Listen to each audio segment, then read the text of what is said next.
দীপু জানাবেন কেমন দেখলেন আপনি আজকের ম্যাচ এবং আর্জেন্টিনার এই জয়ের সমর্থকদের উচ্ছ্বাস আপনি কেমন দেখেছেন? এই মুহূর্তে রয়েছি সাভারের বিরুলিয়ার ড্যাফোডিল ইউনিভার্সিটিতে এবং শুরু থেকেই কিন্তু ড্যাফোডিল ইউনিভার্সিটির যারা আর্জেন্টিনার সমর্থক রয়েছেন তারা কিন্তু দারুণভাবে উপভোগ করেছেন আজকে এই আর্জেন্টিনার এই ম্যাচটি। সব মিলিয়ে বলা যায় যে চমৎকার একটি ম্যাচ হয়েছে এবং এখানে যারা আর্জেন্টিনার সমর্থক যারা এসছেন তারা কিন্তু দারুণভাবে কিন্তু উদযাপন করেছে আর্জেন্টিনার এই ম্যাচটি। আপনি জানেন যে আজকে অনেকগুলো পরিবর্তন নিয়ে কিন্তু আর্জেন্টিনা দল কিন্তু মাঠে নামে। সেই ক্ষেত্রে বলা যায় যে প্রথমেই কিন্তু তারা চমৎকার পারফরমেন্স করে দুটো গোল আদায় করে নেয় এবং শেষ দিকে কিন্তু আমরা দেখতে পেয়েছি যে মেসি যখন মাঠে নামে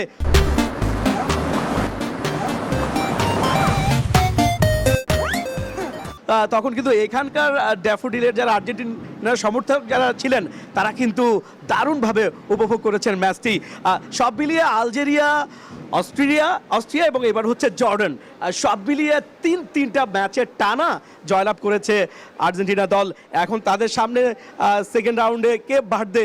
সব মিলে বলা যায় যে এখানকার যারা সমর্থকরা যারা ছিলেন তারা কিন্তু দুর্দান্তভাবে কিন্তু উপভোগ করেছেন আজকের এই ম্যাচটি।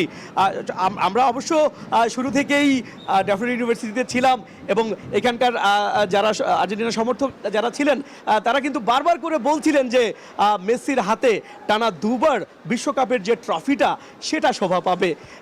আর্জেন্টিনার রাষ্ট্রদূত মার্সেলো তিনি এসেছেন, তিনিও কিন্তু উপভোগ করেছেন আজকের এই জর্ডান এবং আর্জেন্টিনার মধ্যকার ম্যাচটি এবং প্রত্যেকটা গোল তিনি স্টেজে বসে উপভোগ করেছেন। একটা পর্যায়ে কিন্তু আমরা দেখেছি যে এখানকার যারা আর্জেন্টিনার সমর্থকরা যারা রয়েছেন তারা কিন্তু দারুণভাবে তারা উদযাপন করেছে আর্জেন্টিনার এই জয়টি। সব মিলিয়ে বলা যায় যে আর্জেন্টিনা দল সামনে আরও ম্যাচ রয়েছে, ম্যাচ বাই ম্যাচ তারা জয়লাভ করবে এবং শিরোপার মঞ্চে তারা জায়গা করে নিবে। তো এই ছিল সবশেষ আমার কাছে ড্যাফোডিল ইউনিভার্সিটি থেকে। দীপু, ধন্যবাদ আপনাকে।